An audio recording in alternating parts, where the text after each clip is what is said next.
The Zone is the home of boxing, with over 150 live fights a year. It's over! There's no way back from this, surely!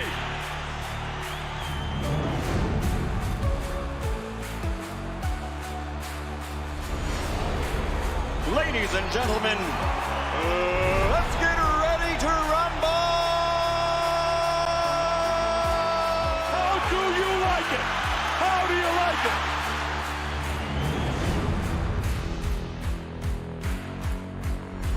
That is unbelievable. These guys will be legends in their own country, but also in the international basketball world forever. That is what sport means. That is what the EuroLeague trophy means.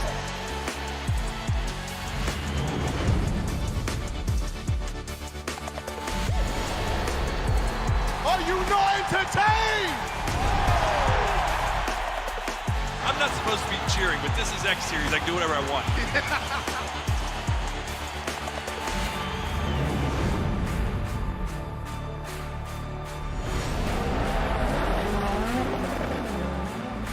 Everything is difficult in this life, so still you need to be on it.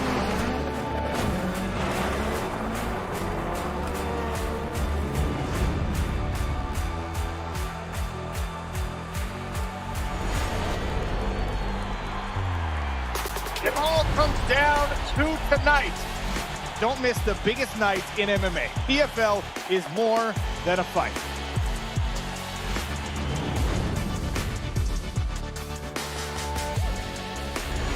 Catching up on any NFL game is easier than ever before.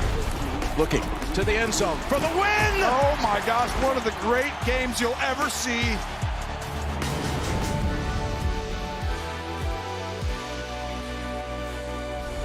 The competition is back, and the UEFA Women's Champions League looks set to be bigger and better than ever before. It's their time. A night to remember.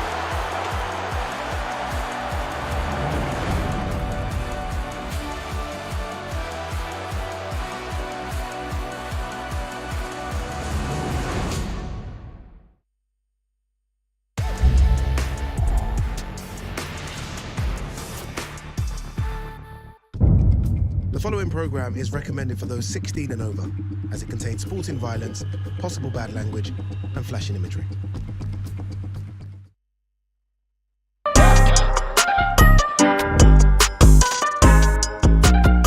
Hello and welcome to a brand new edition of the Ariel and Ade Boxing Show right here on the undisputed global home of boxing, DAZN. Welcome in, sit back, relax. We got a lot to talk about. We got a lot of people to talk to. 2 guests on today's program, but of course I don't fly solo.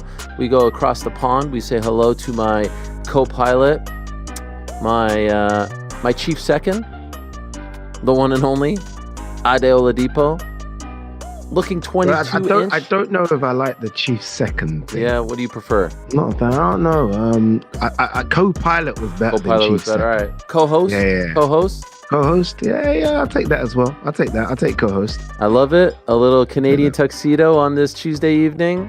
I presume we're rocking with jeans, right? No, of course we're not rocking the jeans. I'm at home chilling. I'm rocking shorts. Shorts? That's what I'm rocking. I'm Jean rocking shorts. Jorts? No, what? No, we don't do that. Those should be banned. That's just for John Cena and Stone Cold Steve Austin. Those are the only two. The only ones. The only people who can get away with it. Gary Barfoot from DAZN, a producer in the background, wears like the tightest jean shorts, and I'm like, can we ban those? How are these even like allowed? How are they illegal? How do you leave your house? No. Looking in the mirror and thinking, I look good in those. How do you do it? Don't be that guy. I'm that guy. I'm that guy to him. I've told him so many times. And by the way, if you're at home and you're wondering why Ade is a little grumpy on this Tuesday evening, of course, we do have to, we have to commiserate. It's been a tough week for him and his beloved Reds, the other Reds. I mean, the loss to PSG, the loss to Newcastle, golly, at the prestigious Carabao Cup final. I mean, it's been tough. And so my heart goes out to you. Thank you. Virtual hug. I don't know if you're meaning any of this. I don't know if this is your way to kind of dig me again. I'm not quite sure. Tough. I mean, you guys need a little humbling. I feel like there's a constant dig from you in like every episode. It's fine. I can take it. Wow. It's been a tough week for me. It has been. Yeah. What I'd expect me and you now, because we are friends, right? Sure. I'd expect a friend to reach out after the game and say, "Are you okay?" I didn't get any of that. You waited until Tuesday. Not true. To say this. Inaccurate. This is true. Inaccurate. This is true. And by the way, no one cares about the Carabao Cup. No one cares about the Carabao Cup. Let's be honest, okay? Newcastle do. I mean, yeah. One second. If Nottingham Forest won, it's been called so many things. Like I've actually, funny, we were talking about this as a bit of a joke. I've never seen the drink Carabao before. Like I've actually never, the sponsor Carabao is like an energy drink. I've never seen it in my life. There you go. In any store. Okay. So yeah, no one cares about it. Yeah, you're right. Not a big deal. Ade, we got a lot to get to, okay? No time for dilly-dallying here today. We have a lot of people to talk to. We're going to be talking to the towering inferno himself, the WBC champ, the great Sebastian Fundora, who will be competing this weekend. It's a very busy weekend.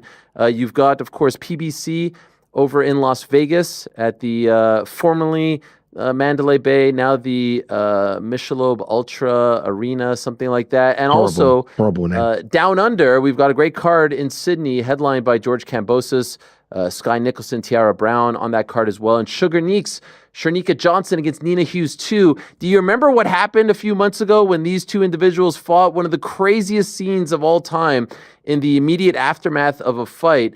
In case you missed it, a quick refresher, take a look at this. Bizarre, wacky stuff.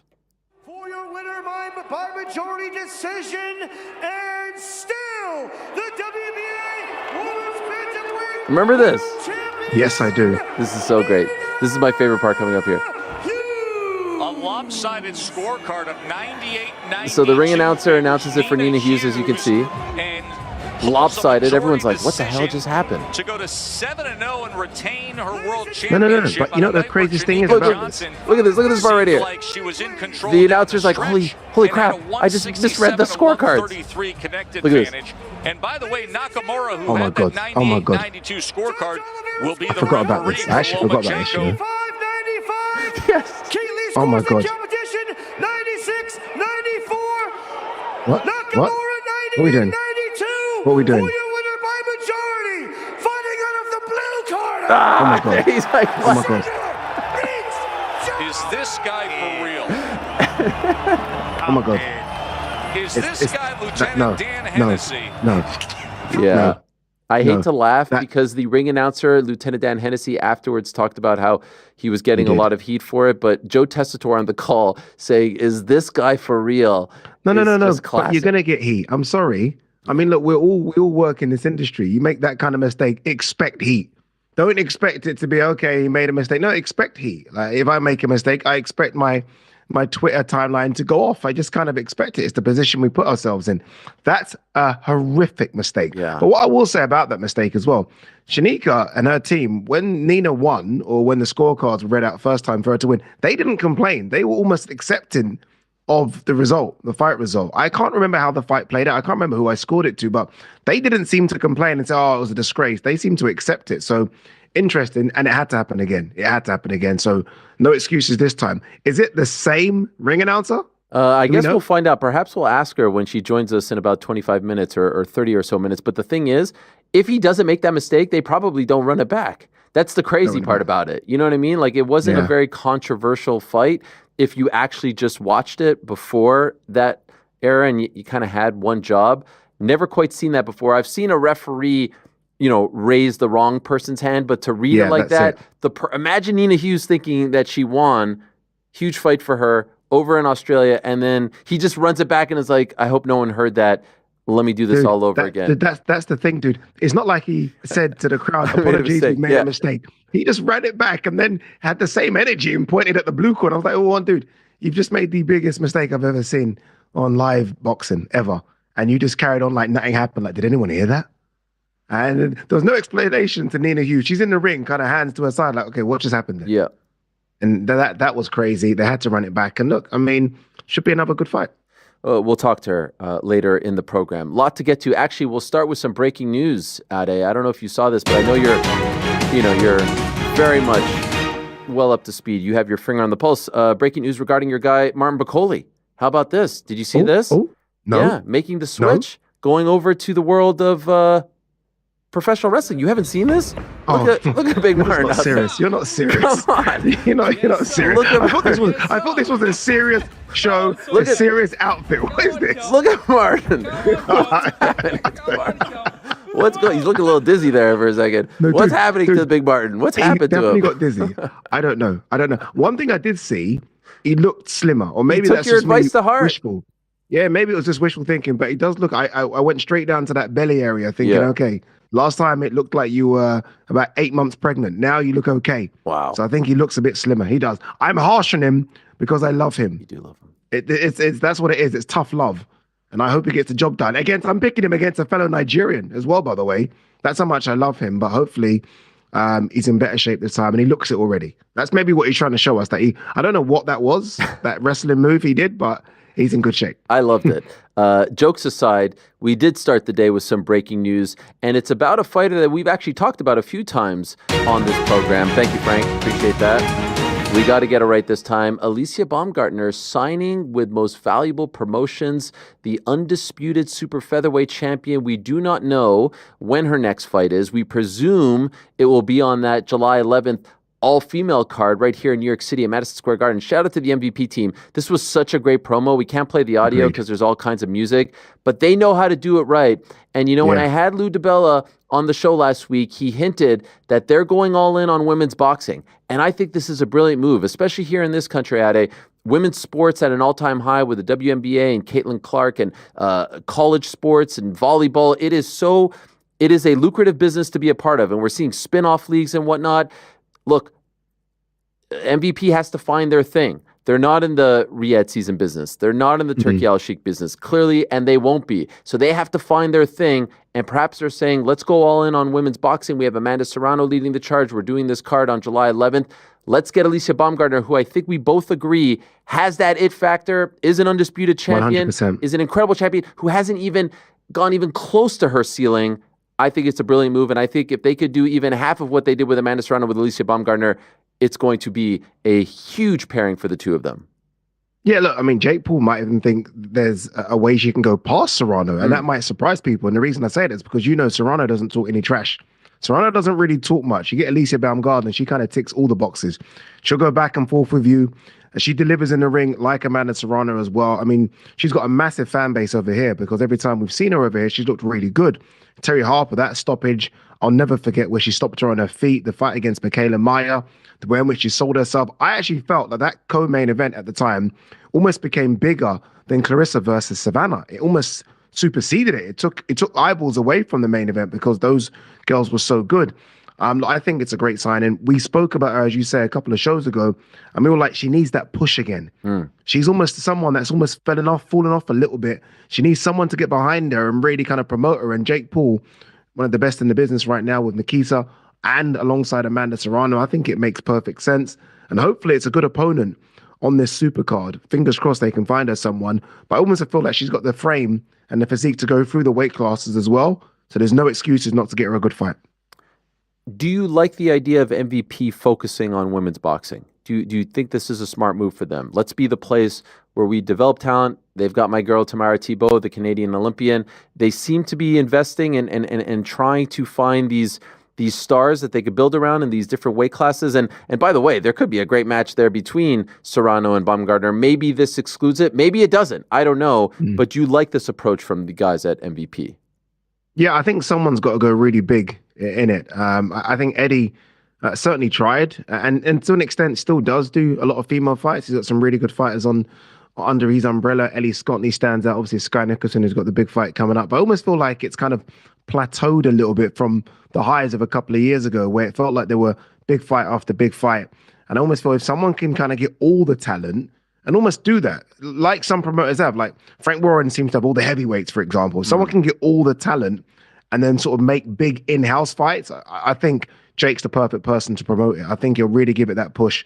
And it starts with what he's got coming up, Madison Square Garden. But look, I think someone needs to get behind all the girls and really give them the promotion they need because it has fallen a little, I think personally, a little flat of recent. Again, if someone can start really sort of putting some money into them, really investing on what they've got, I think it could be a good thing. Yeah, what a reintroduction it would be, because let's be honest, the last couple of years for her have not been great.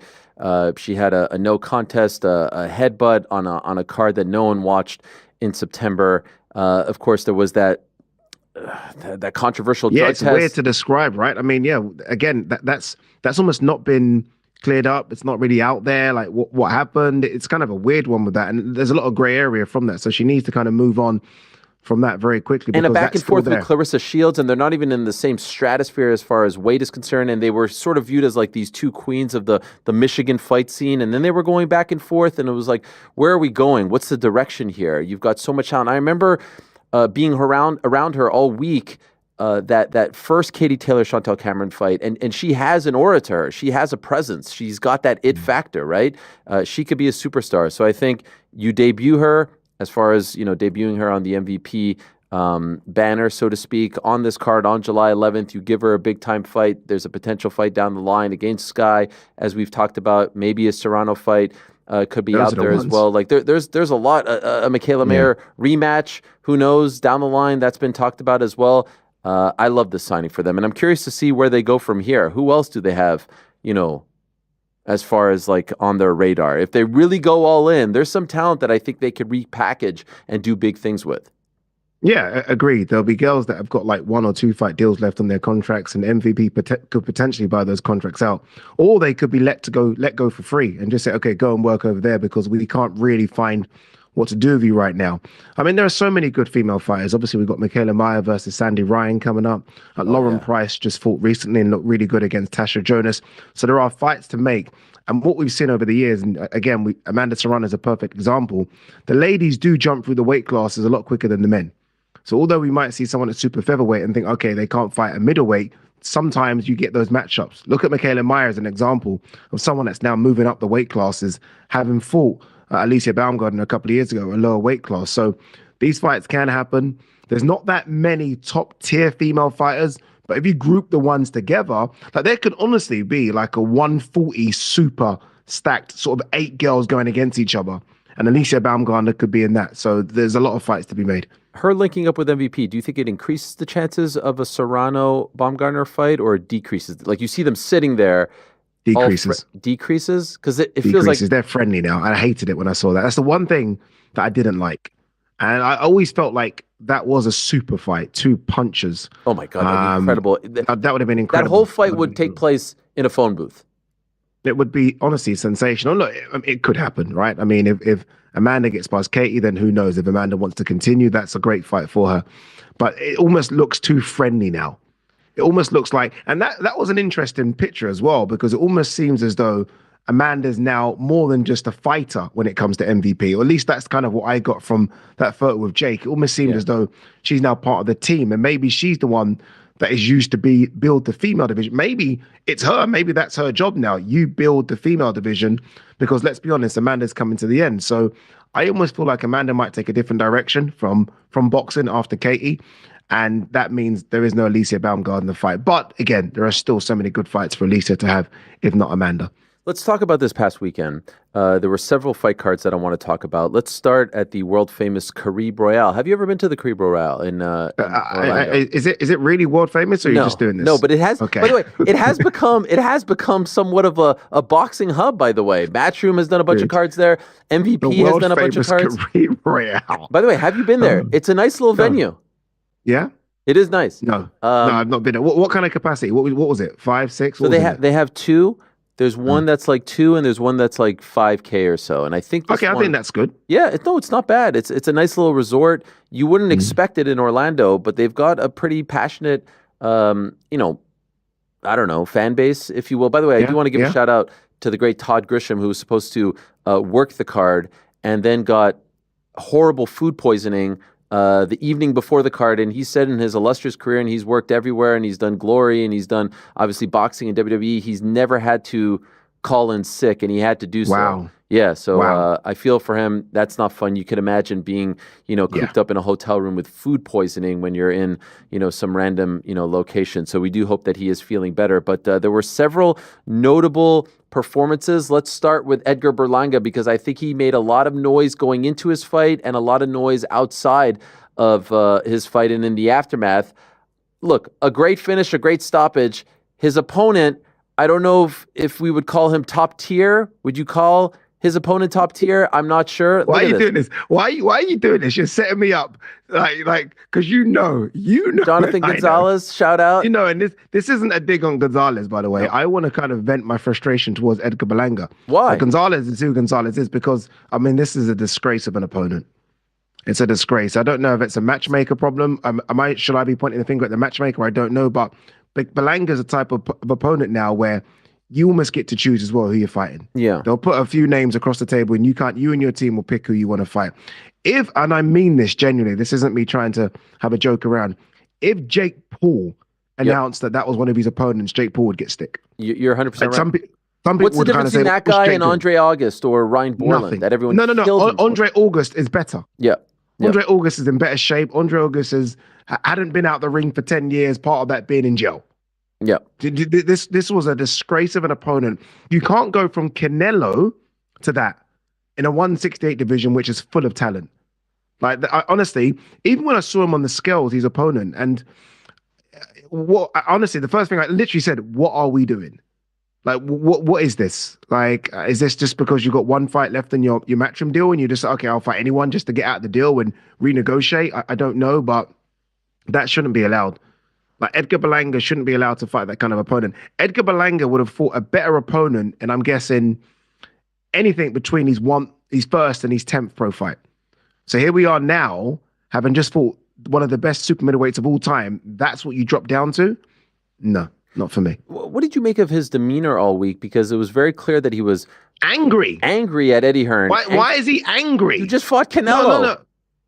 And Eddie said, I'm so happy you brought this up. Go ahead. Eddie said, and maybe it wasn't Eddie's right to disclose the amount of money that Edgar Berlanga's got, but Eddie said that Edgar Berlanga in his last 3 fights, so the 3 fights with Matchroom, has made $12 million. $12 million. Now, if you were to have told me a fighter has made $12 million, I'll be, first thing I'd say, that guy must be a superstar. He must sell out arenas. He must do massive numbers on pay-per-view. Berlanga could be that guy, but he's not that guy yet. He seems to be angry at the job that Eddie's done. And I'm like, have I missed something? Eddie got you Canelo when, if we're being honest, if we did it on a case of sort of, are you the next man up? You weren't the next man up for Canelo. You jumped the queue a little bit. Eddie got you Canelo. Yep. And you're angry. Like somehow you deserve more. I honestly, it baffles me. I'm baffled. And the post-fight interview was awkward as well with Chris Mannix. No shame in what Mannix was doing. He did a great job. He had to navigate this just sort of like awkward situation with Berlanga and Eddie standing right there. And, I feel like Eddie does a great job of just kind of like walking into the fire. Like he almost kind of enjoys these challenges, these awkward moments. But I think this one frustrates him though. I would be frustrated too. He set him up for a massive fight.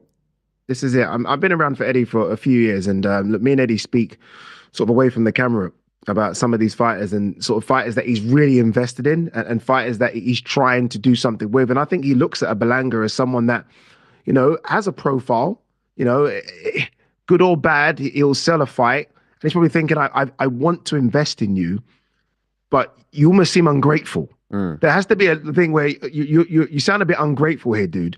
Again, let's rewind. Leading up to the Canelo fight, you were very thankful that I got the Canelo fight, and all of a sudden, this is what fight fans are treated to on the weekend just gone. It's just, it's really, really bad. And this is why people say boxing's broken. And again, I disagree with the statement, but looking at that whole situation, I can understand why some people make an argument and say it's broken when I see things like that. And you know what? It actually wouldn't surprise me if he re-signs with Matchroom. Like, you see this. A fighter will do this. He'll complain all week. He'll complain in the aftermath. You just got a cupcake fight, with all due respect, and then you'll be like, "Yeah, I'm gonna go back because they were the best option for me." Is that crazy? Dude, they gave him 12 million for 3 fights. Of course you're going to sign. Like who? What door are you knocking on to get 12 million for 3 fights and you're allowed to fight that? But honestly, if Eddie does re-sign Belanga signs to Matchroom, there has to be a stipulation of, okay, these are the fights. Well, the thing is, I think the best fight for him now is Caleb Plant, and I don't know if he re-signs with Matchroom, if he gets that fight. And so maybe the best move is to sign with PBC so you could get that. I think everyone wants that fight. They were going back and forth on social media. Caleb was commenting on the fight and whatnot. That to me feels like, here it is. And then he had the nerve to hold that NABO belt after that fight, even though he can't have it because he missed weight. Disgrace. Oh, yeah, by the way, Berlanga missed weight with like 15 pounds worth of jewelry around his neck. Yeah, I don't know if that had anything to do with it. But yeah, I don't know. I don't know if they had already the morning weigh-ins. Yeah. So I don't know if that was an official weigh-in or if that was just sort of a ceremonial one. But yeah, that is the fight to make. And look, maybe you just do fight-by-fight contracts. That's what most people are doing right now. You just go to PBC, make that fight happen. You might have to sign a 2-fight deal, but there are good 168-pound fighters over there. Like, I don't mind where he goes. Like, look, I obviously do stuff for Matchroom. I don't care if he signs for Matchroom. I just want to see Berlanga in good fights because I think there's a good fighter there. Losing to Canelo, no shame at all. I just want him to see him in good fights against legit guys. Again, that guy on the weekend, no. Again, if Jake Paul were to have fought that guy, people would be absolutely smashing Jake Paul. Like, what's Jake Paul doing? This is a disgrace. We had Berlanga, who is a knockout artist who just fought Canelo, fighting that level of opponent. Not good enough.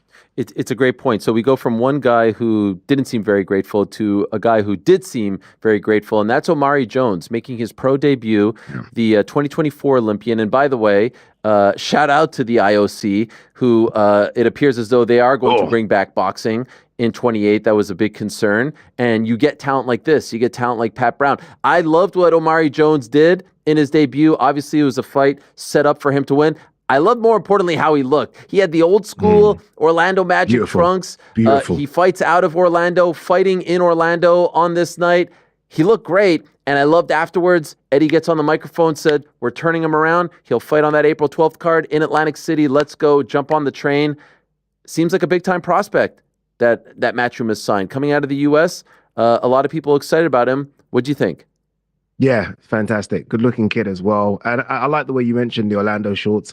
I mean, this is how you build a star, right? You put him on a show in his hometown against someone, yes, that he can beat, but someone he can look good against, and he looked good. That combination to end the fight was fantastic. He talks well. And I think I joked about it last week because he said, what did he say? That he is Muhammad Ali, Floyd Mayweather, Roy Jones was saying rolled into one. And look, I mean, obviously that's a ridiculous thing, but this guy has confidence. That's what that shows. He has confidence in his ability. He has confidence in the way in which he talks. And Eddie has a lot of confidence in him as well.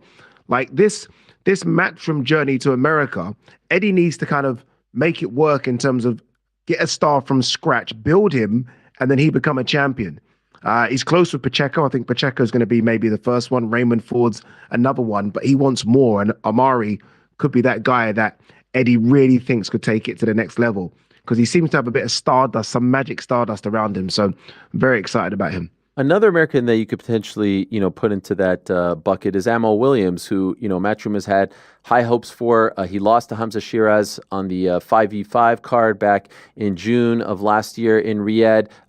Won since then, and then was put in this main event slot, and I thought looked really good. This is a guy who has a great story in the sense that he is easy to root for. Eddie talks about how they were concerned for his like health and safety. Like he had massive mental health issues. He's about to become a father in about, a month's time. He has really turned his life around. He has got the proper people around him. He has found a home. He has found a good, coaching staff around him. And he seems to be rebuilding himself. A guy, again, who is very easy to root for, if you ask me.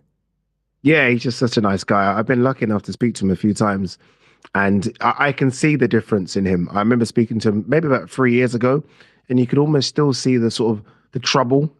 When you look deep into his eyes, you could sense that he's someone that is going through something. And then having spoken to him in the lead up to the Hamza Shiraz fight, it's a completely different human being now.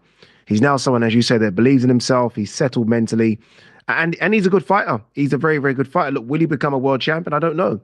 Just because, I mean, we saw Carlos Adames, we saw Adam Canali. They were very good champions in the middleweight division. This was a tough fight for him on Saturday. I think the scorecards maybe didn't reflect that. 118, 110. I think one of the judges gave it to him. It was a lot tighter than that. But this is it now. This is a case of rebuild him slowly, then go again. This is 2 fights, as you say, after the Hamza defeat. Now, the next one will be a tough one. But I like Ammo. I wish him all the best. Sometimes I do look at his frame, and I think, could he make 154? Because a lot of the 160 guys are a lot bigger than him. But maybe he's just sort of the perfect size for the weight, and the other guys are killing themselves to make it. He just sometimes looks a bit undersized for me. But he's got good punch power. He's got a good boxing IQ. He's just a very good fighter. I don't know if he's got enough to get to that very elite world level, but who knows? I hope I'm wrong. Some other news and notes from around the weekend, and I want to get back to Saturday in a moment, but I want to go to Sunday now here in New York at the theater, just a few blocks from where we sit right now. Callum Walsh is someone that Dana White and the brass at TKO are very high on. He fought on this Sunday evening card the night before St. Patrick's Day. He hails from Ireland. They are pushing him. He is like the face of TKO boxing, whatever TKO boxing is, and he had a somewhat like comical knockout. It was like out of a movie the way he knocked Dean Sutherland out, where like he punches Dean and Dean just kind of like spins around. It was like a Looney Tunes type of knockout, but it was the type of knockout that he needed. Dana was in attendance. Big E of WWE fame is in attendance. Hunter Campbell of the UFC in attendance as well. And it still seems like the jury is out on Callum Walsh. Like, is he really this guy that they're trying to say that he is? They went to the 3 Arena with him last year, didn't sell all that well, but he's still relatively young. From what you've seen of Callum Walsh, like, do you think the ceiling is as high as Dana and the whole UFC machine is leading us to believe? I don't know. Yeah. And I know that's a bit of a cop-out answer. Out, yeah, but the jury's out because the level of opponents aren't ones where you can, if he beats someone of note, whether it be a former champion or another prospect coming up, because that's what he is, still a prospect, then you're like, okay, I see something here. He's in a red-hot 154-pound division that we're going to speak to one of the kings of that division very soon, and that's the level he needs to get to. And even just below that, there are guys like Xander Zayas, who's below the champions, who's just above Callum. So you need to get to Xander's level. So it's kind of difficult. With prospects, you kind of fed opponents in your first sort of 15 fights. And that's kind of what's happening right now. He's been fed opponents. But I will say this, the finish on the weekend was fantastic.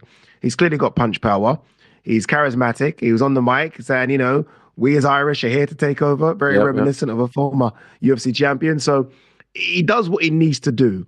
A lot of pressure on him, but I mean, you got the back end of Dana, you got the back end potentially of TKO. You're going to get good fights and potentially he could do some things. But I think we need to see the level go up now.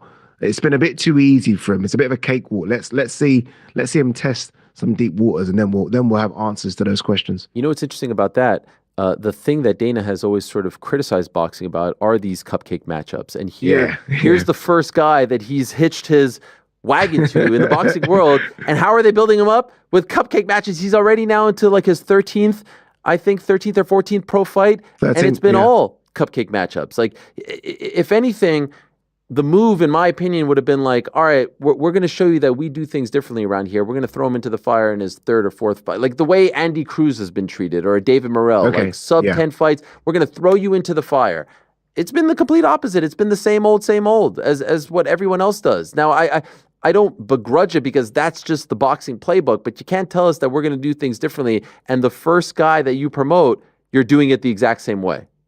Yeah, or you've got to be honest about where the kid is. I mean, don't get on the mic and say this kid's the next superstar boxing. Let's just rein it in a little bit, the conversation around him, and say, okay, no, look, we've got to do this with him. He's still got to learn this, learn that, and then we're like, okay, cool. But if you're telling us he is the next best thing, we, unfortunately, as boxing fans, don't believe that until we see it in the ring. So you've almost got to do one or two things here. You rein the conversation around him in a little bit, just a little bit, or you match him hard and just go for it. And right now, they're doing neither. And that's why I guess there's this question mark. So again, I think he's a talented kid, but I've seen so many, as would have used, seen so many guys that are being called the next best thing. And as soon as they take that next step up, they get found out. Yeah. So let's see what happens with him. And I'm not talking about a crazy step, just a couple of steps up. Let's see what you got, because that opponent on Sunday, again, I mean, what are we learning from that? What do you get out of doing that? Yes, you got punch power, but against who? You don't learn much from that. So, yeah, I don't know. We'll see. We'll see in the next sort of 12 to 18 months. They got a nice scene. They got a nice scene the night before St. Patrick's Day. By the way, I do want to send my good wishes to Thomas Carty, the previously undefeated Irish heavyweight who blew out his knee in a fight that he obviously should have won. A horrible turn of events for him, and we do hope that he makes a speedy recovery. All right, let's go to this weekend, Ade, because we have a very special guest who's joining us from all the way over in Las Vegas. They call him the Towering Inferno, and to me, he is must-see TV. Anytime he fights, anytime Sebastian Fundora fights, the WBO and WBC light middleweight champion, anytime he fights, it's must-see TV because he has such a presence. And the last time we saw him was about a year ago, and now we're seeing him this weekend over on the PBC card. He is defending his titles, and he's going up against Chordell Booker, and it's been so long, it's almost like a y'all must have forgot situation with Sebastian Fundora, who's kind enough to join us right now. Sebastian, thank you very much for the time. Welcome to the program. Can I ask off the bat, why has it been a year almost since your last fight, March of 24? Well, first off, thank you guys for having me. It's just, that's boxing. The business side of boxing is a lot different from the sport of boxing. We were ready to fight. We jumped back into camp back in May. It's just there's a lot of fights and different ideas, and we just landed on Booker. So that's just really what happened. You're coming off, probably, I think it's safe to say, the most high-profile win of your career, the win over Tim Tszyu, and thus you want to probably jump back in there and keep that momentum going. The fact that you haven't been able to do that, has this been a frustrating year for you coming off that gigantic win? Actually, no, it hasn't. I've been training this whole time, watching my sister win the undisputed crown. So, I've been learning a lot more things, maturing. I'm 27 now, so all these fights are going to happen when they're going to happen, and it's going to be with God's timing. I'm so happy you mentioned your sister, Gabriella, because she must be a motivation for you now. I mean, again, not just undisputed, but female fighter of the year as well. Is there like a bit of sibling rivalry there, just because of what she's done in the last sort of 12 to 18 months? Not sibling rivalry. It's a competition, of course, but the fact that she got there and she beat me already to it. So expectations are high now. I know I can do as well. So now it's just to catch up and do it and become undisputed siblings at the same time simultaneously. That would be crazy. Obviously, look, you say the business of boxing, and that's the reason you've been out for a year, but it must be frustrating. You seem to be, okay with it because you know the sport.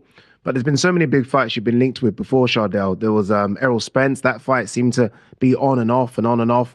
How frustrating has it been missing the big ones? Again, not overlooking what's coming up this weekend, but you've been linked with so many big names in the last 12 months, and we haven't been able to see you get those fights over the line.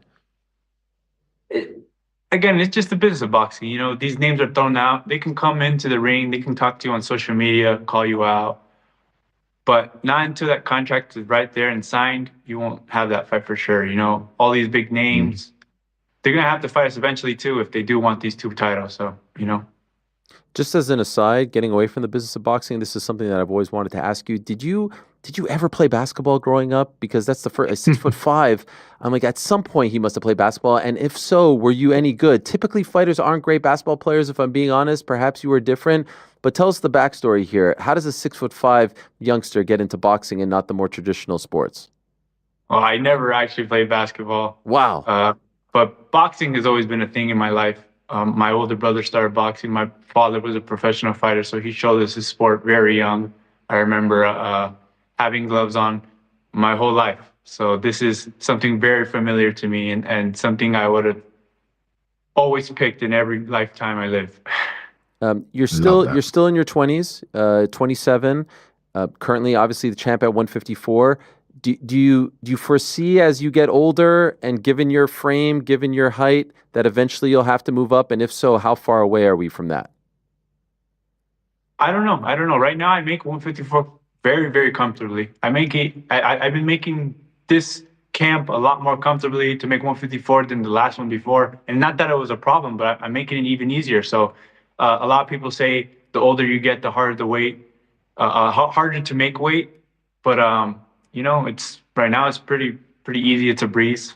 We'll see in the future. It's up to God to for that, honestly, because if it was up to me, maybe I'd be a heavyweight, but I can't make that weight. We had Virgil Ortiz on last week, and we asked him about his hit list. I spoke to Virgil a few months ago, and you were on his hit list. He said yourself, he said Boots Ennis, he said Terence Crawford. Do you have a hit list as well, fights that, in an ideal world, if everyone came to the table, that you'd love to have in 2025? I like to fight everybody. I like to fight everybody. I'm not afraid of anybody. I'm not shying away from anybody. It's just come, let's get it. You know, I have these 2 titles. I think they have to fight me now. So yeah, that's it, right? I mean, you're the man. Yeah, you're the man in the division. You look at the belts, you're the man, right? No one else has got 2 belts. You do. Let's talk about Booker. Obviously, look, just a 1 defeat. And it was almost like a shock defeat when he lost to Ammo Williams when he got stopped. Since then, he's looked pretty good, I think. He's reeled off, I think, 4 or 5 wins on the bounce. What do you make of him as an opponent? We know him as a southpaw fighter. Anything else, really, the research was done by my father. I just listen to what he tells me to do and do it in the ring. We talk about those belts, WBC, WBO belts. You're the proud title holder right now. We are in a period where those belts are coming into question with this talk of getting rid of the sanctioning bodies and the 3-letter belts and all that stuff. I've seen you weigh in on this. Your thoughts on this potential movement of getting away from those belts and kind of radicalizing, changing the sport the way it's been over the past 100+ years? I like the belts. I like the 4 belts. It gives everybody a chance to become something. And then it makes it for more exciting fights in the future. Everybody wants to see a champion versus a champion, the best versus the best. With these belts, it gives you the opportunity with this sport. If you take it away, I mean, it could be a positive thing.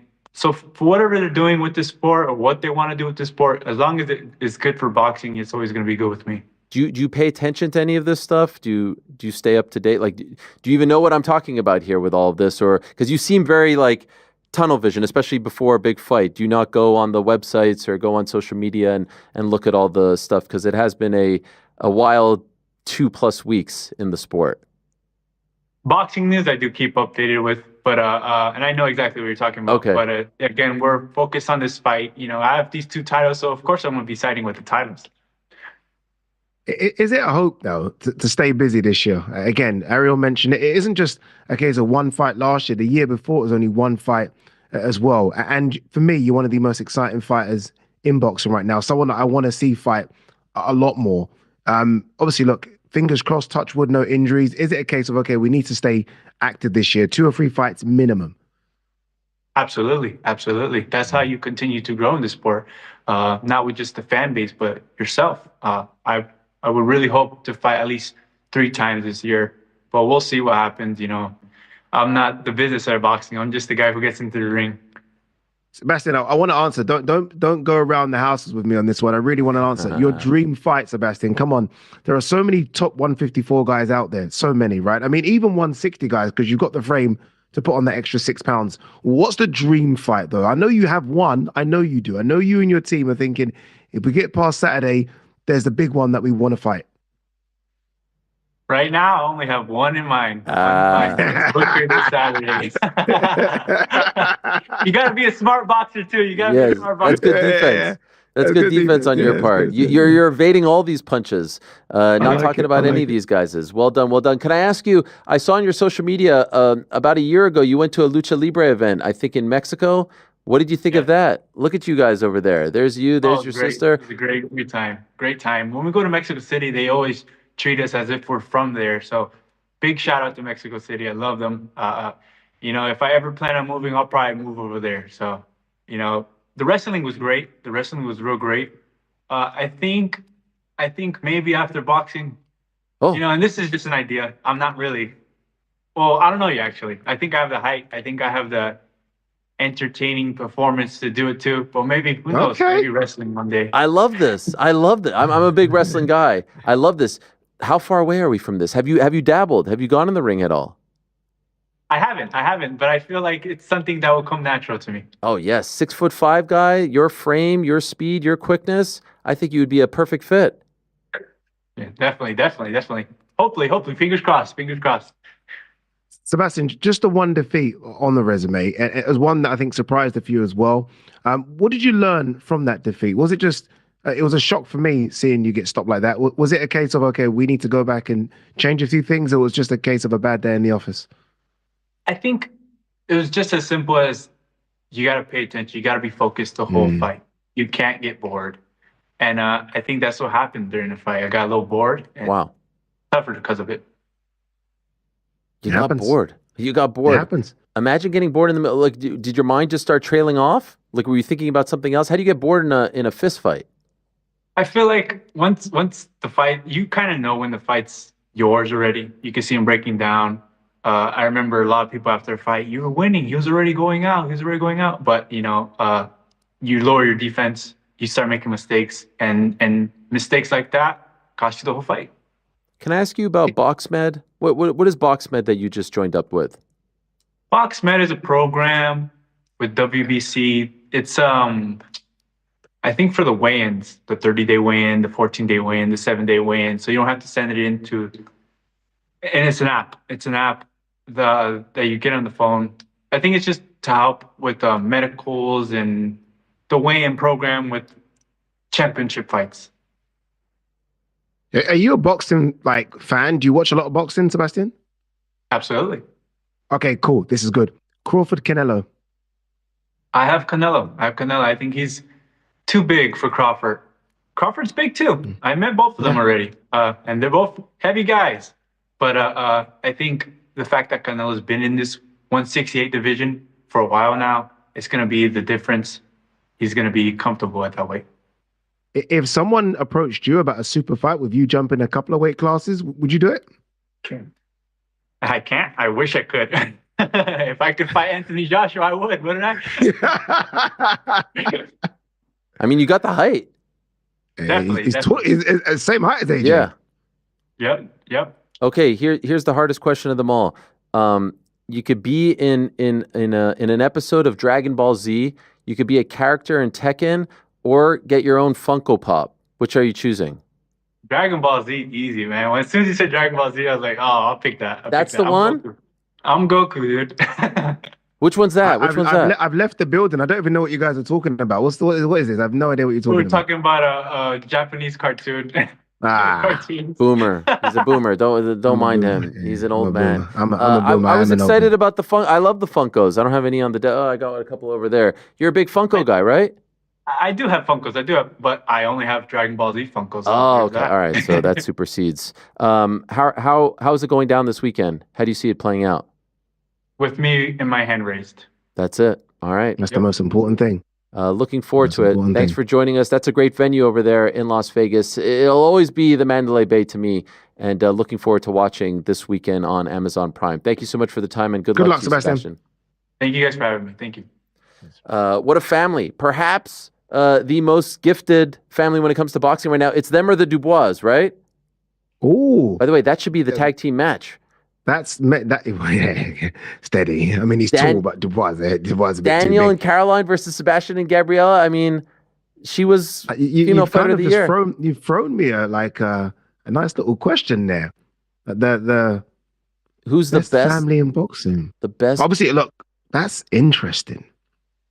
Right now, the best brother-sister duo. It is Funduras. It would have to say. I mean, it would be Funduras. It would be either the Dubois or the Funduras, right? Yeah, the Funduras by some distance. You think so? Yeah, really? One undisputed and one unified. Yeah, by some distance. By some distance. Don't show your face around London. I mean, you're going against those guys. They're doing pretty damn good for themselves. They are. He's so relaxed and cool and calm. And you would never think he's a boxer, right? Nor the sister. Yeah. Honestly, and then they just kick your backside.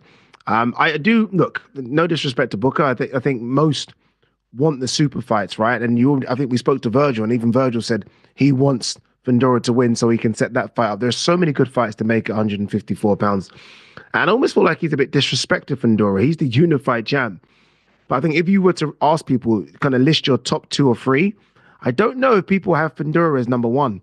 I think people kind of, for some reason, go elsewhere when the record books, again, the belt, say he is the man to beat right now. So many big fights out there for him. Bakram, obviously, the IBF champion. Virgil, we like to see. Xander Zayas is coming up as well. There are rumors about Jamel Charlo sort of reappearing. So some good fights in 25. Shook, yeah. Madrimov, let's not discount Madrimov because of one defeat, yeah, or two. That will be later in the evening, Ade, on Saturday here in the United States. Saturday morning, March 22nd, over in Sydney, but we'll get it Saturday morning here in the United States. It will be Matchroom's first official card in Sydney, Australia. It's a great card, headlined, of course, by George Kambosos. You've got the matchup that a lot of people in women's boxing are excited about, Sky Nicholson against Tiara Brown, and a rematch of a fight that we talked about at the very beginning of the program, a rematch of the fight between Shernika Johnson, Sugar Neeks Johnson, going up against Nina Hughes for the WBA bantamweight title. One of the most bizarre endings to a fight that we have ever seen. They righted the wrong, and perhaps as a result of the mistake by the ring announcer, they are running it back. And so let us say hello. Let us say good day. It's very early in the morning over there to Shernika Johnson, who is kind enough to join us. How are you, Shernika? Thank you so much for the time. Can I ask you off the bat, we were talking about this, we were wondering if the ring announcer didn't make that mistake, do you think you're fighting Nina Hughes again? No. If the ring announcer didn't make that mistake, I feel like we're going on to other fights rather than a rematch. Is that annoying? A little bit, but it is what it is. I'm happy just to be back in fighting again. I'm fascinated to know what was going through your head as all that played out. I know this is kind of old news and it's probably sort of us going over old ground, but I'm still kind of fascinated because I honestly forgot about it until Ariel showed me the clip again. I was like, oh my God, I remember that. Like, what was going through your head when he kind of said, okay, I made the mistake and now you're the winner? Man, it was like, honestly, a roller coaster of emotions. Like, you're like, okay, you have to just humbly accept that you're sort of like lost, but feeling like you did enough to win. And then it's like, no, the announcer made a wrong call and you're the winner. And then it's like to go from such a low to such a high. It's sort of a feeling you can't really explain. I had envisioned me winning the whole time through that last training camp, and for that to not play out how I had envisioned it was, it was very confusing. Did you speak to Nina after, like in the ring, or did you go backstage and speak to her? No, not directly after.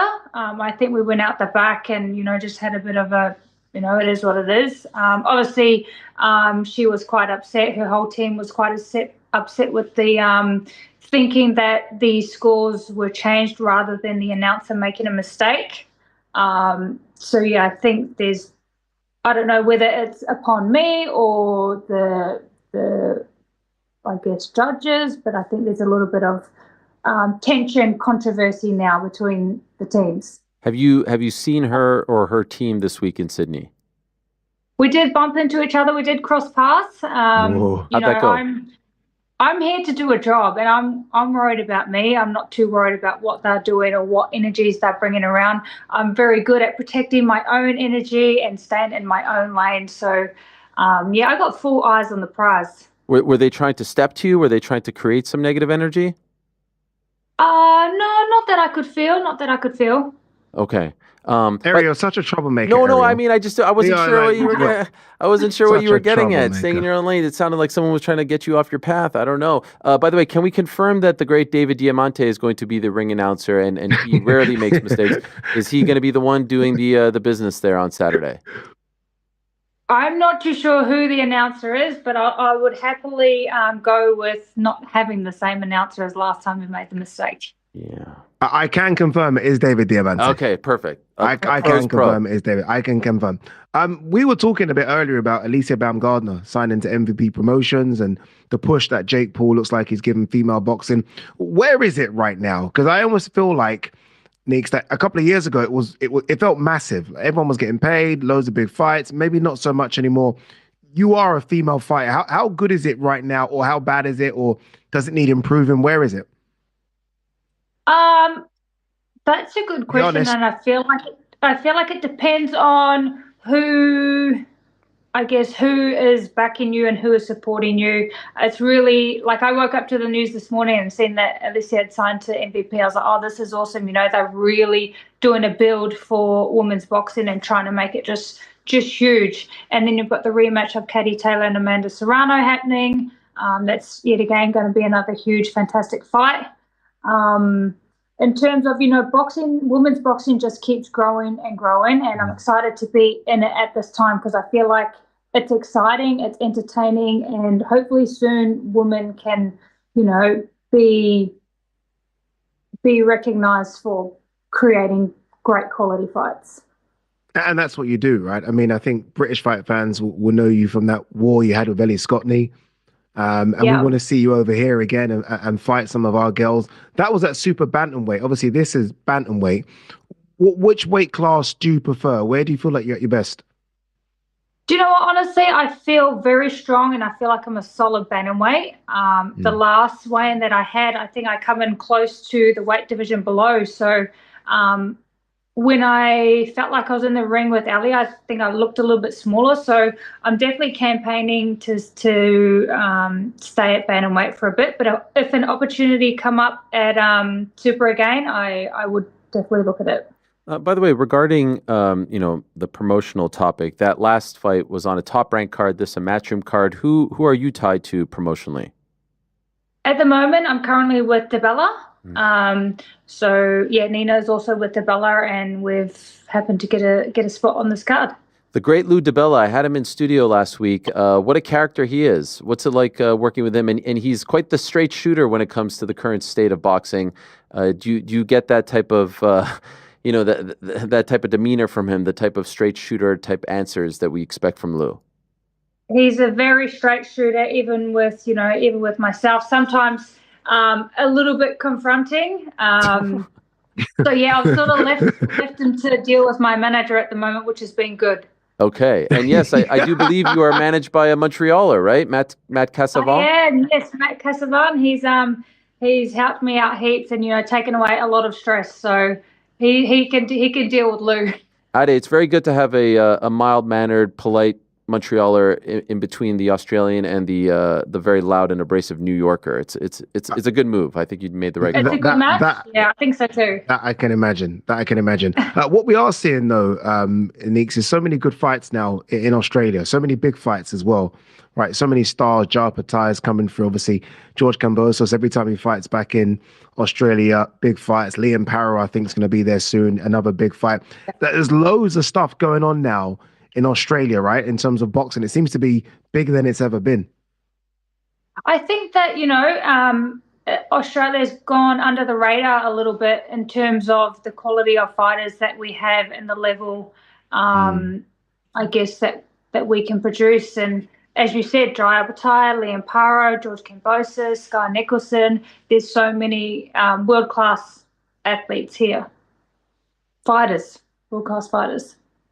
That said, I do believe 17 of your 18 pro fights have been in Australia. Are you ready to spread your wings? Are you ready to come stateside? I would love to spread my wings. Okay. I'm so ready to spread my wings.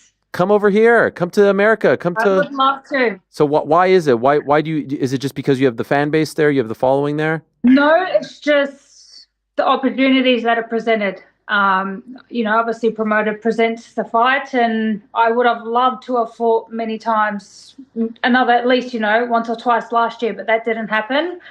All things out of my control, but I would love to spread my wings, fight in front of, I guess, the American fans, the Canadian fans, just, yeah. If you could paint the perfect scenario for yourself, you get by Nina again. Where's the next fight? Who's the next fight against? I do have a little bit of an idea of what I would like, but I want to focus on. Oh, you can't do that. Oh, no, Come on, give us something. Give us a little taste. Don't tease it and then take it away. Call your shot. Would love to obviously unify the rest of the bouts. I know Sharita's got the IBF, and then Dina Thursland has the WBC. So would love to, make those fights happen, unify there. And then if opportunities come about to, come back up to Super Bantam, that's always an option I'd look at as well. And where? I love it. The hit list. She's got the hit list. Where would this be? Wherever the promoter can put it on. Okay. I just want to fight. You know what they need? They desperately need like a World Boxing Super Series for a lot of the ladies. They're waiting too long. Like, again, I mean, you can hear the Neeks' frustration in terms of just waiting for a big fight, a big opportunity. It's pretty much been like almost a year since, myself and Nina last fought. As fighters, we're in the gym all the time. We're ready, at least 2 or 3 times a year would be great. On that question, can I again, this might be a personal one. Do you have to kind of find work outside of boxing because of that? Because you are waiting 12 months to kind of get paid to have another fight? I mean, has there been a conversation like inwardly about, okay, this is taking too long, I might need to go and get a job? Well, thankfully I am on OnlyFans and got a good sponsorship from OnlyFans. So that's been a lifesaver in terms of not having to worry about working and, getting a second income, because what's one payday per year? It's not even minimum wage in Australia. But if I didn't have that platform, then most definitely I'd be trying to have to do some sort of work to fit in with my training program. By the way, did you and Ade set that up? Because I feel like he teed you up perfectly to promote the OnlyFans. I feel like you've been quite open about the OnlyFans. Did you that was like a softball down the middle, as we say here in America. You've been on there. Well done. No, wait a minute. Let's look at the subscribers. I didn't even know about this. That was perfect. Well done. If you guys set that up, well done. Well done. I want my commission right now. Sky Nicholson, Tiara Brown. Are you siding with the fellow Aussie? Yeah, definitely. I think she's just going to be too sharp, too fast. She's great at what she does, and she's the best at it. I just feel like Tara's got like a aggressive energy, and Sky's going to play on that and do what she does best. Looking forward to that. Looking forward to your return. Looking forward to an emphatic victory. No controversy this time around. And, of course, the return of George Kambosos as well. Good luck to you. Thank you. Great to talk to you again. Much. Looking forward to it. Thank you. See you soon. Bye. There she is, Sugar Neeks, Shernika Johnson. Wait a minute there, Ariel. Yeah. You said looking forward to an emphatic victory. One second. Yeah. We're just going against Nina? No, is this what we're doing? No, but you just said to her, good, looking forward to an emphatic victory. No controversy on the back end of that. I said no controversy. We don't want controversy. Because look, honestly, we talked about Lamont and Tank, and I know you're winding me up. It's all good. If I'm Nina Hughes and that happens in Australia, I don't blame her for saying, like, what just happened here? Like, we've seen some shady stuff in boxing, so I don't blame her. They had to run it back. I can understand why she may feel some sort of way. No doubt about it. I'm shocked. Obviously, look, Neeks is the champion, so Nina has to go to her backyard, so to speak. But I'm shocked that Nina didn't try and get that somewhere else because of what happened. Because that's as bad as it gets. Again, you can't blame Nina for thinking, one second, there's a bit of corruption here going on. This is something sort of underneath the table. But it wasn't. I think most people said Neeks did win the fight, but the only way to settle it once and for all is to run it back, and it should be a little good scrap. So George Kambosos is headlining the card. He's now headlining against Jake Wiley, a late replacement. They saved that one. It feels like the Sky Nicholson Tiara Brown fight is sort of like the people's main event of this card. But to your point, and there you have it. To your point, this is a big deal for Matchroom. The Australian boxing scene is blowing up. It has already blown up as far as MMA is concerned. And it does feel like, hey, this is our first fight with George. Let's get this one out of the way. It's a nice homecoming of sorts. It's a homecoming for Sky. Taramana is on the card as well. He's a big-time prospect. And then there could be a big fight for the likes of George. And even the likes of Sky, although for Sky, this feels like the test that everyone has been waiting for. This could be a huge night. Like in the aftermath, if the Australians sweep, this could be a massive, shades of I was talking to Gunnar Nelson earlier today of when the UFC went to Ireland and all the Irish fighters won. It feels like a situation that is being set up for that type of evening for the Aussies. Yeah, it could be. I mean, look, obviously, with George, there's a plan there, right? That plan looks like it's Richardson-Hitchens. Richardson wants that fight. George seems to want that fight as well. I know some people say, how does George get a title fight? But play the game a little bit. That's how George gets the title fight. And for Sky, this is the one, right? She's in there against a puncher. Someone that isn't going to maybe sort of fall for the way Sky moves around the ring. Someone that's going to come straight at her. Someone that's been calling out Sky for the best part of the last 2 years. You get it now. You get your wish. So I think it's a massive night for Australian boxing. And the thing is, I want there to be more Australian events, not a case of all these guys and girls win and then they go to America or the UK or Saudi to have fights. Let's build up sort of big events in Australia. We saw Keith Thurman fight there last week. And yes, it wasn't a big event, but Keith was there. He looks like he could fight Zarafa or Tim Tszyu. So they've now got a lot of fighters in Australia that can sell out arenas, put a lot of bums on seats. So I think maybe have big events there as opposed to the stars winning and then transferring to America. Let's go back to this past weekend. What about Nick Ball? Oh, I mean, wrecking ball. The wrecking ball that is. Always in fun fights. But can we talk about the end of the first round? Can we talk about this moment over here? Dude. What happened? A little Muay Thai, a little leg kick, a little calf kick. Should he have been disqualified? Yeah. Not the best angle there. You'll see the secondary. Here it is. The guillotine first from TJ. And then the bam. Straight to the calf / I don't know, quad. It's bad. Should that have been a DQ? Maybe a point taken. He got nothing. He got like a little warning. That was it. And I'm like, what, not even a point taken? So you can just kick someone? I mean, don't get me wrong. TJ kind of, orchestrated it by the headlock, as you say, the guillotine. But there was nothing in that. And then Nick was frustrated, and you can't kick someone. And I'm a big Nick Ball fan, but you just can't kick. What are we doing? You can't kick someone. So the referee should have gave him a point. And he later on did take a point away in the fight. And I almost felt like he did that because he knew he made a mistake in round 1 by not taking a point. He's like, I'm going to take a point away from you now. Yeah. But yeah, he shouldn't have done that. That was the one blemish on the night. What was a fantastic night for Nick Ball. You can't do that. Yeah, that was, that was in Liverpool as well. And then, it brings up the home cooking, you're not going to reprimand, it's back to the tank stuff. Agreed. And I know Tank is not from New York, but it's like, you're not going to reprimand the Ape side. A great performance. Yeah, 100%, because if that was TJ's getting a point taken. Sure. There's no two ways about it. It'd be a riot. If Nick goes down, a riot, dude. There would have been a riot. Because if Nick then goes down and he actually is injured, oh my Lord.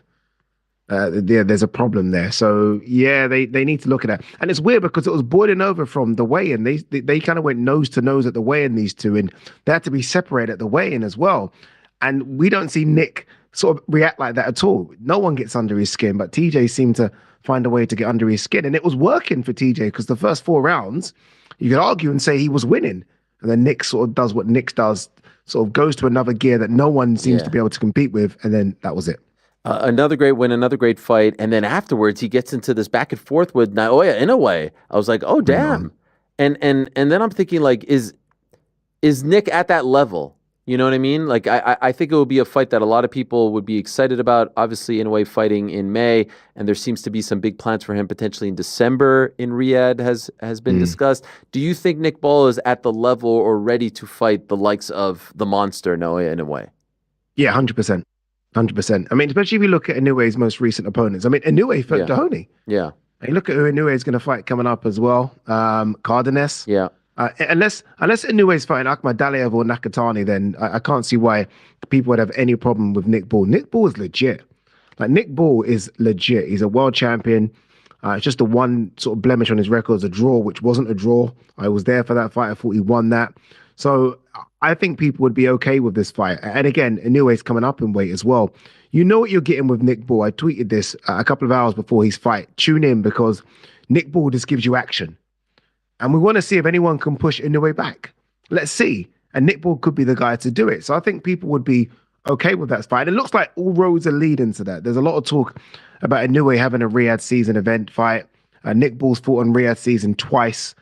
Turkey, we know, likes him. Obviously, looked after by Frank Warren. It's an easy fight to make, and I think it's a fight that makes sense if Inoue is going to jump up in weight. As we discussed, if he fights Nakatani, it has to be in Japan. But if he fights Nick Ball, that makes a lot of sense for Riyadh, especially, as you said, given the relationship with Frank Warren. There was a great sequence of tweets between the two of them. And you never know who exactly is behind the tweets, but let's take a look if we got him. Here's Inoue saying, that ball is funny, but don't kick it. All right, I dig it. Not bad. Here's Nick saying, when you're ready to kick it at 126, let me know. And then Inoue responds, that's not bad. 2 fists are enough for me, says Inoue. Oh, okay. It started friendly and now it's got quite violent. Like, okay, I'm going to punch you. I love it. And if you're Nick, more. Then there's Nick. Let's make it happen and find out then. I love it. If you're Nick, this is it. That's that. The carrot's been dangled and he's bit. That's what you want. And this seems like it could have been a DM. Until that day comes, let's increase each other's value. I'm like, oh man, now it seems like you guys are working together. Okay, what's going on? Yeah, that went into the wrong inbox.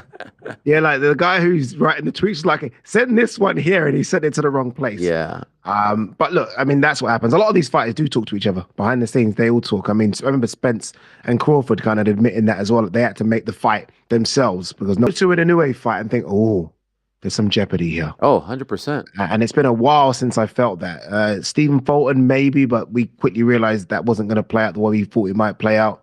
Lewis Neary, maybe, but it's been a while. And I don't have that feeling for the fight coming up. Nick Ball would give me that feeling. He'd give me that feeling. Hey, shout out to the pride of Brownsville, Brooklyn, Bruce Shushu Carrington, who tried to throw his name into the ring. He said, I would love to fight Nick Ball sometime this year. I just want my shot. Nick kicking, I think he was referring to the kick there at the end of the first round. I don't know. I mean, obviously, Bruce is a big time prospect. He's under the Top Rank umbrella, fought on the undercard of the Tyson Paul card back in November. He's got a fight coming up as well. I don't know if he's in that mix necessarily, but I like him throwing his name into the hat. He's a big time prospect that a lot of people are excited about. Yeah, that's what you got to do. You got to do that. Did he get a response from Nick Ball? I don't think so. I don't. Yeah. See, Nick's responding. You're not quite there yet. Yeah. Like Nick's probably thinking, 1 second, I got a new way to do him. Yeah. Like, wait your turn. Yeah. But I like it. I mean, you got to shoot for the big guys. You got to shoot for the champions, and good luck to Carrington to doing so. But not yet. I removing Inoue from the equation. He's not ready for Nick Ball yet. Nick Ball's on a different level, I think. By the way, I don't know if you saw this earlier today. Shout out to Naoya Inoue, the monster. His star continues to grow larger and larger. The Los Angeles Dodgers are playing the Chicago Cubs to open up the 2025 MLB season, and there he was on the field as Shohei Ohtani, the great Los Angeles Dodgers superstar, is about to. Who's that? You don't know? Come on, you know. You have to know who Shohei Ohtani is. The second coming of Babe Ruth.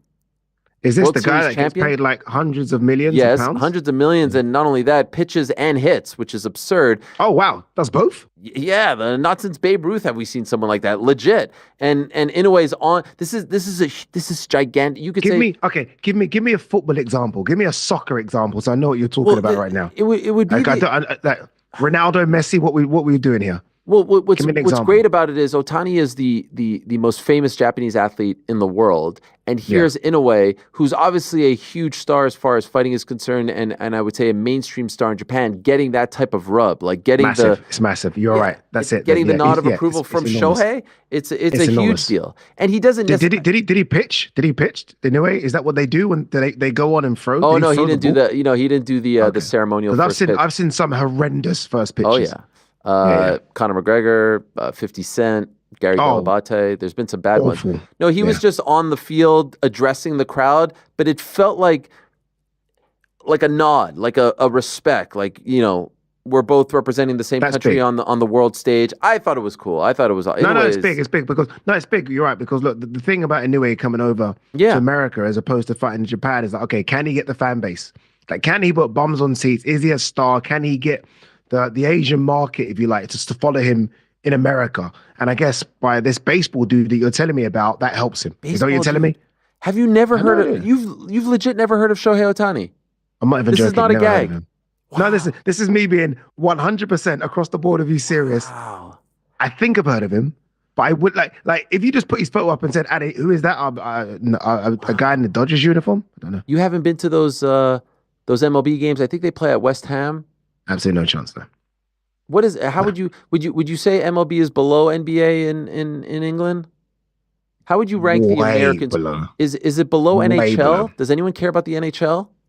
There's a small sort of bunch Hardcore? of people, hardcore, but it certainly is NFL, NBA. I even think MLS now, and then MLB. Really? Yeah, I think MLS is taking over. MLB. I could see that. Obviously, it's football, but yeah, Yeah. MLB last. And it's not just, and not only that, it's because we've got quite a few former Premier League players in the MLS, right? And managers as well now. And obviously Messi being the biggest superstar of them all. So yeah, MLB wouldn't even get a. I mean, I know what you're trying to say. That they do these events at West Ham, the London Stadium. Yep. Yeah, nah. I would think MLB would be a little more popular because it's a lot more like cricket, and cricket's more popular than anything that resembles hockey. Although field hockey, I think, is popular over there. Is it not for women? No. Maybe I'm confusing it with something else. In any event, by the way, last week I do recall you saying that if you were a betting man, no chance Lamont Rocha's getting a rematch. And now we've seen reports. Not trying to say I told you so, but have you seen those reports? Yeah. June it's not official yet. It's not official. Okay. It's not official, but it's going to happen, isn't it? You are correct. It's going to happen. Yeah. It's going to happen. And good. Well done to Lamont Roach. Well done. And look, in fact, well done to Tank.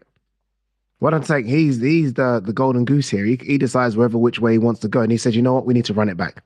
By the way, did you see, Lamont Roach has done some fantastic, comms of his own fight, which I thought was good. Every fighter should do this. Mm-hmm. And there's this segment where it clearly looks like Javante tries to bite him. Have you seen that? No. You've seen that. You're just trying to play like you haven't seen it. On my life. You must have seen it. Why would I lie? No, I haven't. Okay, well, it looks like Javante tried to take a bite out of him. In the middle of the fight? What are you doing? In the middle of the fight. Wow. Middle of the fight. At what point? Pre-knockdown or post-knockdown? Pre-knockdown. Jeez Louise. Pre-knockdown. Honestly, they're going to do that He wasn't right. On pay-per-view. That's going to be that. The controversy helped the fight, right? And obviously, if there's no controversy, there's no rematch. We might be talking about Tank Davis versus Jake Paul, for all we know. That's going to be a big-time pay-per-view. That's going to be one of the biggest pay-per-views of the year, in my opinion. Given Tank, given the fact that there's a lot of people who probably want to see him lose, given the underdog story and him getting screwed and all this stuff, I think that could be one of PBC's biggest shows of the year, and completely unexpected. There's no way they earmarked this, the first fight nor the second fight. There was no chance there was going to be a second fight. He was a 16-1 favorite. That is developing into a big story. And dude, what I love more than anything is that we're going to see 2 Tank fights in 1 year. I mean, when was the last time we saw Tank fight back to back like this? We don't get it. Tank's almost a part-time fighter, so I'm just more excited the fact that we get to see Tank, or it seems like anyway, twice in 6 or 7 months. That's the dream. That's the story here. That means we could get him 3 times this year. 100%. By the way, not only that, we're getting him twice in the span of 3+ months, which is just completely absurd. He did tell us when all this started, I'm going to fight 3 times this year. I don't think he was expecting it to be like this. But he did say that. He also said he was going to retire by the end of the year, and I feel like that's not going to happen. So let's see. Let's see if they get it done. I think he's going to be incredible this time around. Oh, yeah. He was not motivated. And I'm not trying to take anything away from Roach, but he was completely dismissive of him. And they knew each other. They had a relationship, amateur, all that stuff. It just felt like he was not there for whatever reason. I think he's pissed off. I think he wants to prove a point. This might be just what the doctor ordered for him. This might be the best thing to ever happen to him. We'll see. Yeah, okay, you guys have forgotten me. Yeah. Now I'm this and I'm that, and I'm okay. We'll see. I'll show you. I think it's gonna be good. I had a big weekend coming up, like we said, right here on DAZN, the undisputed global home of boxing. We do have that big card over in Sydney, but that is not all. There's a BKFC show on Friday. Have you jumped on the train just yet? I was on the train, then Jeremy Stevens left the train, and I jumped off. Yeah, that's it. I jumped off. Wow. I jumped off. Yeah, because I was so excited about Jeremy Stevens, and I'm like, okay, 1 second. He's now back in the UFC. It's throwing me a bit. Fighters are moving all over the place. So I don't know. You need to speak to Jeremy Stevens. Come back. I'll come back. That's the deal. By the way, weird one fight deal with the UFC. No one saw that coming. It seemed like he was the face. The fact that they let him fight against Eddie Alvarez, crazy. With no how they did not tie him down. Yes. To a contract is to beyond put him in the main event. You win that fight. You cut a killer promo. You face off with Conor McGregor, who's a part owner in the company, and then you just let him walk away. You just let him be. I mean, golly. Are they trying to smooth things up with the UFC? Like, okay, we scratch your back, I scratch yours, you scratch mine. Is there maybe a bigger play at hand here? No. Okay, cool. I think it's down just in 5 seconds. No, shut me down straight away. Okay. I think it's just a matter of the UFC going to Des Moines. He is from Des Moines. It makes sense. They like him. He's a great story. He's a hot commodity. Come on back. 1 fight deal, which they never do. They never do 1 fight deals. And let's see how it goes. By the would way, would he be making more money from that than the main event against Eddie Alvarez? Here's the crazy part. Go on. Probably not. But he also told me in the interview yesterday that they offered him the whole purse or the old show win model. And he said, I want to bet on myself and take the show win model, which means for those that don't know, because this isn't really a thing in boxing, you get X amount to show, and then if you win, you get another amount. 100? I didn't ask him specifics. Come on, Ariel. How are you not asking these questions? Come on. We need to know what we're talking about. You got to be polite. He must be around that. He must be around that. At this point, perhaps. But I know he was getting a pretty good amount from BKFC. So anyway, let's see. That's on Friday, and we are inching closer to the big one on the 29th of March. Of course, I'm talking about KSI versus Dylan Dennis over in Manchester. There it is. He's still in. It's 11 days away, and Dylan hasn't pulled out. I'm impressed. I'm impressed. Shout out to him. And he's not going to pull out. Yeah, shout out. I wanted to do the event. I put my hand up to do the event. You're out. I'm out. What happened? I don't know. Wade Plum is in? Bigwigs. I don't know what's going on. They obviously didn't require my services. And I'm like, you sure? By the way, you sure? You have said that you don't want to be the influencer guy. So you now I ain't crawling. I offered. I said, look, guys, this is the big one. I did the last Dylan Dennis one. You might need me for this one. And I kind of said, look, I'll do it. One off. As Jeremy Stevens did, one fight contract. Sign me up, show me the money, and they refused. And so I'm not doing it. They said thanks, but no thanks. I'm not joking. Pretty much. That's how it played out. They said, we got your email. No, thank you. We're good. All right. It's like, wow. Fine. Good luck to whoever's doing it. Yeah. Good luck. Yeah. We're rooting for you. Anyway, time now for everyone's favorite segment of the week. It is time, Ade, for our parting shot. And my favorite part about this is A, that it is still not sponsored. And B, you never know what it is. So Should I sponsor it? Should I sponsor it? Should I just sponsor it? Like Oladipo.com? I'm still waiting on lastminute.com. The Green Chair Productions or something. Let's go back to Liverpool. And no, it is not the big leg kick. It's Jack Turner knocking out Ryan Farag in the second round. Look at this. Oh my God. Vicious. Yeah, Jack Turner. He is a little machine, this kid. Super flyweight. And oh my God. Yeah, he's just got meaning. Oh. By the way, you had to pick up a bunch this week. I didn't expect this one. I thought you might go Callum Walsh. No, I love this one. Look at this. From the little guy. Bang. Up against the ropes. Head cocked back. I think that's 10 KOs and 11 wins. Oh, is that what it is? 11-10, yeah? Okay. Well, he got caught there, didn't he? But then, oh my Lord. Eyes rolling back. So there you have it. Yeah, we did have a lot to pick from. A bunch on the Orlando card. Keith Thurman, your boy, last Wednesday feels like 2 months ago. Wait, so we've not spoke about Keith? Yeah, I know. I did this again just to piss you off. You did? By the way, you brought him up. I tried to speak about him and you shut me down last time. You brought him up earlier in the show and I thought that was going to be the runway to talk about him, but you just blew right through him. Yeah, he's back. Yeah. He's back. I should have asked Sebastian about him. I forgot because Sebastian Vendora was linked to fighting Keith Thurman. Yeah, and then in the end he didn't, and he fought Tim Tszyu, and obviously it changed his life with that win. But yeah, one time is back. Although Brock Jarvis 4 years ago was a bantamweight.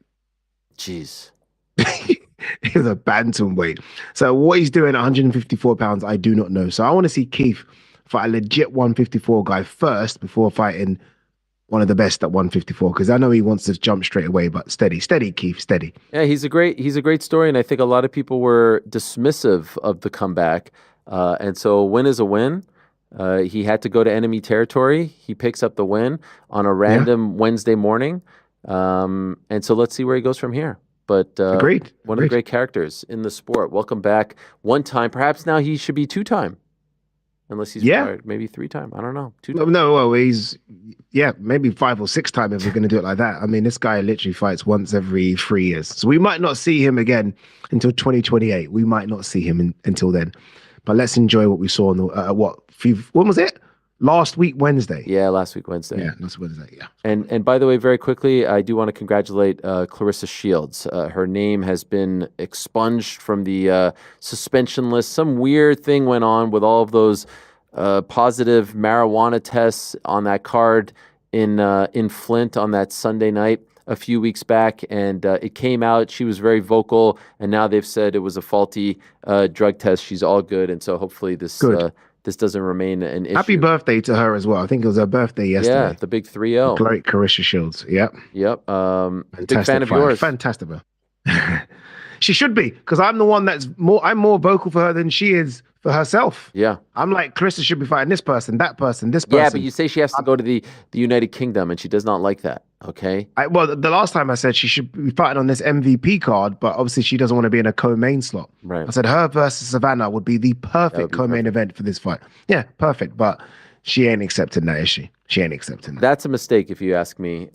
Katie and Amanda were co-main on the last card, and look what it did for them. But nevertheless, she can do what she wants. And yes, just turned 30. Congratulations to her, and happy birthday to her as well. It is time to go, Ade. It has been a long day. Look how great this is. Show's still going on, and it's still bright outside. God bless us. It's lucky for some. Lucky for some. Hey, very quickly, before we go, Alexander Usyk versus Daniel Dubois, Joseph Parker. Which one?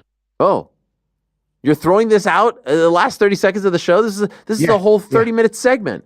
No, it's not. Which is happening, or which? No, which one would you want? Which would you want? Do you want to see Alexander? Yeah, Joseph Parker. Joseph Parker. But who's more deserving? Who's more deserving? I'll say Parker. You know why? Because he didn't get his crack. Dubois got his crack already. Yeah, Dubois had a shot at Usyk already. Yeah, I think Usyk Dubois is happening. Yeah, and I think Parker's more deserving because Parker wanted the Dubois fight, and it's not his fault. And then he fought the killer in Martin Bakole. So I think Parker deserves a crack, but he's going to get a world title shot anyway. I think Usyk vacates a WBO and Parker fights for a vacant title against someone. Maybe Joshua. Who knows? Maybe Caballero. Here's the thing. If it does end up being Usyk versus Dubois, and I agree with you, it probably does. It seems like that's the direction we're going in. Joseph Parker needs to ask some serious questions about what happened a few weeks ago. Like, how did this all go down? And what exactly happened here? Because we have still not heard from Daniel Dubois. Have you seen an interview? We've heard some other... Have you even seen the guy? Have you seen a picture of him? Is there any... come on. I don't know where he is. Yeah. I have no idea where he is right now. Honestly, it is a strange thing that happened. Very, very strange. Because especially when it's a fight of that magnitude, you expect way more questions to be asked and way more answers.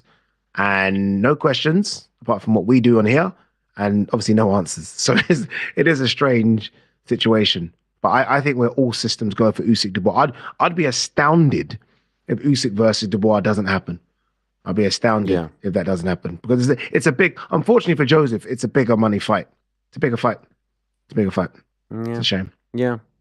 Because of what Dubois did against Anthony Joshua. We could talk about that next week. We could talk about that in the coming weeks. It will still remain a massive story. We got to go now, Ade, all right? That's it. Don't bring up any new topics. We're done, okay? Did you not hear about Well, let's do our pound for pound list. Real quick right now. Top 15 pound for pound. Go. Just kidding. Thank you to everyone out there for the support. Thank you for watching. Enjoy the fights this weekend. A massive slate of fights going down all over the world. We'll be back next week to talk about them all. Good night. God bless.